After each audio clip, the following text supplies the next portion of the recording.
इससे पहले की वीडियो में हमने नेरेटिक और पेलाजोइक को डिस्कस किया था। अभी हम इस वीडियो में पेलाजोइक पे बात करें। पेलाजोइक में भी अलग अलग टाइप्स आ जाते हैं। तो शुरुआत में हम क्या करते हैं, पेलाजोइक को दो भागों में बांट देते हैं। पेलाजोइक ये है हमारा। तो पेलाजोइक को हम दो भागों में बांट देते हैं शुरुआत में, सिलिका के आधार पर। सिलिका की मात्रा के आधार पर दो भागों में बांट जाते हैं। एक तो होता है चूना प्रदान या कैलकोरियंस उजे आ जाता है हमारा, और दूसरा आ जाता है सिलिका प्रदान उजे। तो सिलिका कैलकोरियंस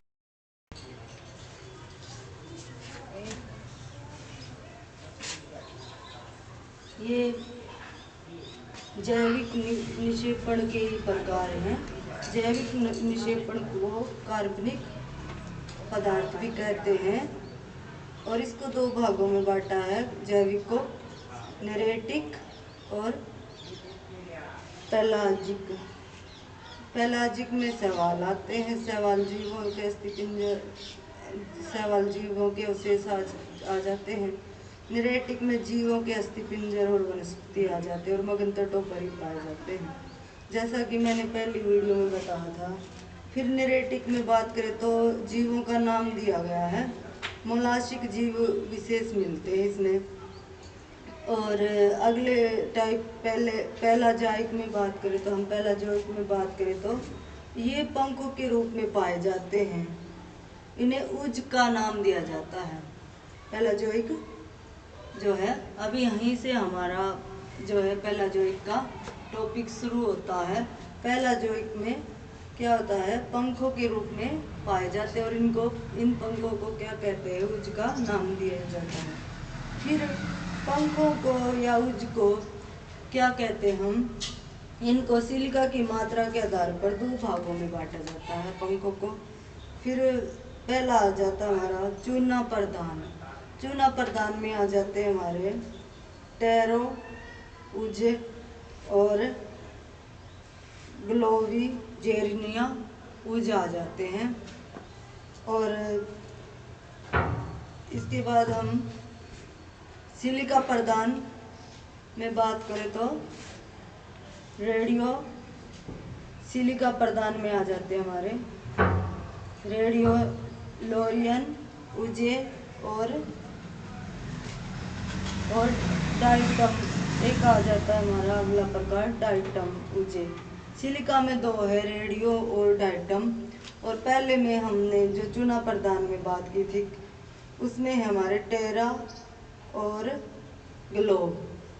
तो इस प्रकार से आ जाते हैं, और अभी इनको हम डिटेल में देख लेते हैं। जैसे पेलाजोइक में आ गई मेन चूना प्रदान में कैलकोरियंस उजे और सिलिका प्रदान उजे।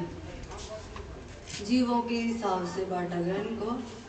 इसमें आ जाते हैं टेरोपोड, ग्लोपेरिया, और इसमें सिलिका में आ जाते हैं रेडियोरियम और डाइटम। तो इस प्रकार से अभी इनको हम एक एक करके डिस्कस करें।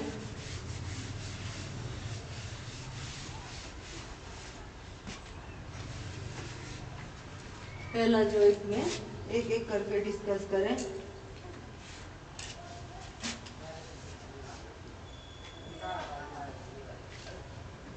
चूना प्रदान में बात करें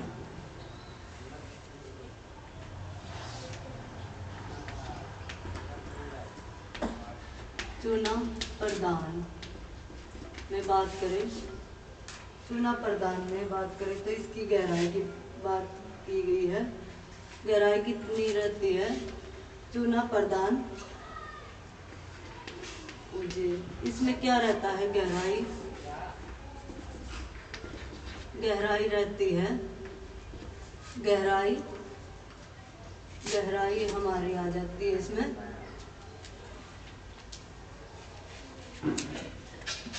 1000 से 2000 फैदम गहराई आ जाती है इसमें। और कहाँ पर पाए जाते हैं ये? आयनवर्ती भागों में ये पाए जाते हैं। और CaCO3 की मात्रा कितनी है? 80%।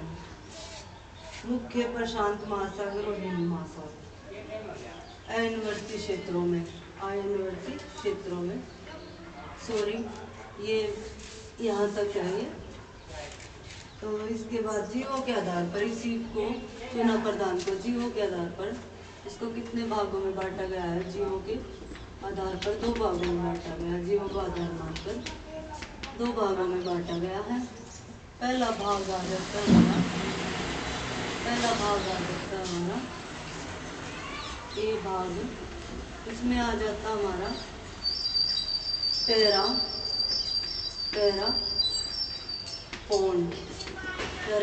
इसमें क्या आ जाता है? टेरापोड उज्जैन। इसमें आ जाता है हमारा टेरापोड में गहराई दी हुई है।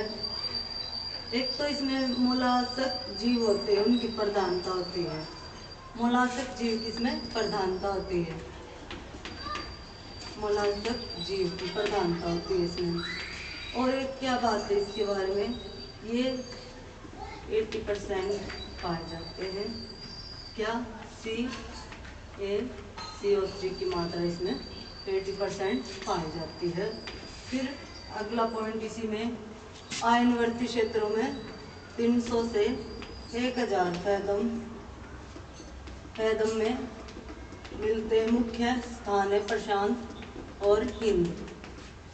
फिर ये तो थी हमारी टेरापोड के बारे में, चूना प्रदान का पहला भाग आ गया जीवों के आधार पर। अभी दूसरे भाग की बात करें तो, दूसरे भाग में बात करें तो हमारा आ जाएगा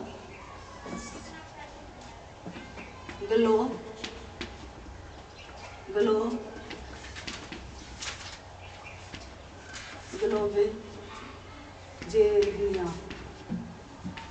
ये भाग आ गया उजे का, ये आ जाता है इसमें। इसकी विशेषता देख लेते हैं इस वाले की क्या होती है। इसी नाम के जीवों के नाम पर इसका नाम रखा गया है। और ये कहाँ पर पाया जाता है? अटलांटिक के महासागर में और हिंद में भी और पूर्वी प्रशांत में भी। गहराई की बात करें तीनों ही महासागरों में है ये। गहराई की बात करें तो 2000 से 4000 फैदम आ जाती है। ये थे हमारे चूना के आधार पर। पहला भाग हमने पहला जो का डिस्कस किया है, सिलिका के मात्रा के आधार पर चूना और सिलिका। अब दूसरे भाग की बात करें इसके, पहला तो हमने डिस्कस कर ही लिया है, ये चूना प्रदान, इसको हमने पढ़ लिया है। अभी सेकंड भाग हमारा शुरू हो जाता है, सिलिका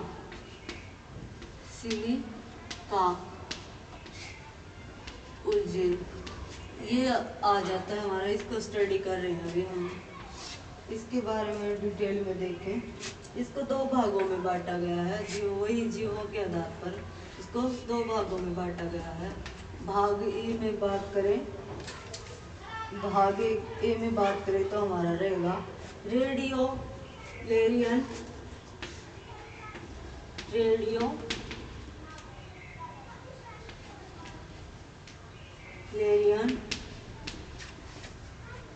उज्जैन, ये आ जाता है। और इसमें गहराई कितनी रहती है?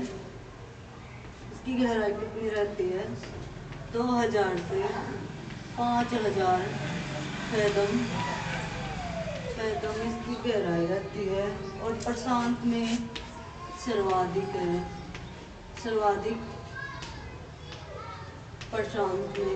प्रशांत महासागर में सर्वाधिक है। और उष्ण महासागरों में ये तो था इसका सिलिका उजे का पहला भाग। अभी दूसरे भाग की बात करें, दूसरा भाग आ जाता हमारा डेटम उजे। ये तो था हमारा सिलिका के आधार पर रेडियो, और अगला है डेटम।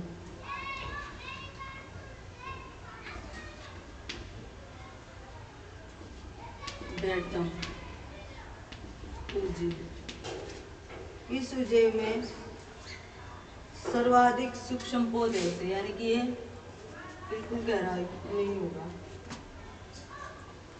गहराई के आधार पर तो जैसे रेडियो की भी 5000 तक दी हुई, इसमें सूक्ष्म पौधे अधिक होते हैं। गहराई के बारे में बात करें तो इन्हीं के हिसाब से देखनी पड़ेगी, जैसे हमने बताया है पहले किसकी कितनी रही है, उस हिसाब से देखना पड़ेगा।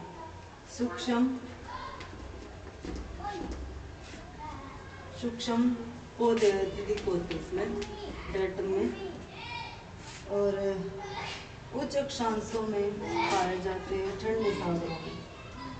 उच्च अक्षांश शीत महासागर में। अंटार्कटिका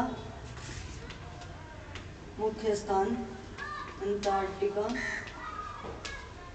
के चारों ओर, अंटार्कटिका महाद्वीप के चारों ओर पाए जाते हैं। और गहराई की बात करें तो 600 से 2000 मीटर पैदम तक। तो ये तो थे हमारे जैविक में पहला जैविक का डिस्कशन।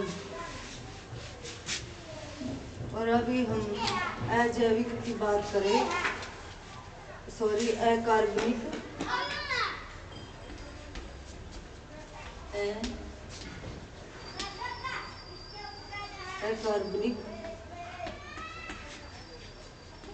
अकार्बनिक की बात करें तो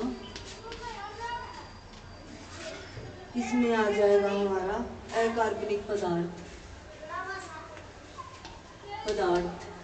इसमें आ जाएगा हमारा सर्वाधिक क्या आ जाएगा, रेड क्ले सर्वाधिक मिलती है गहराई में जाकर। और प्रशांत और हिंद में सर्वाधिक। गहराई की बात करें तो 2700 फैदम से अधिक गहराई पर, और प्रशांत तथा हिंद में ज़्यादा मिलती है। तो यहाँ तक ही है महासागरों के निक्षेपण का। लगभग हमने कोशिश की है कि इसी जितना भी दिया गया था उसको थोड़े टाइम में कवर किया जाए।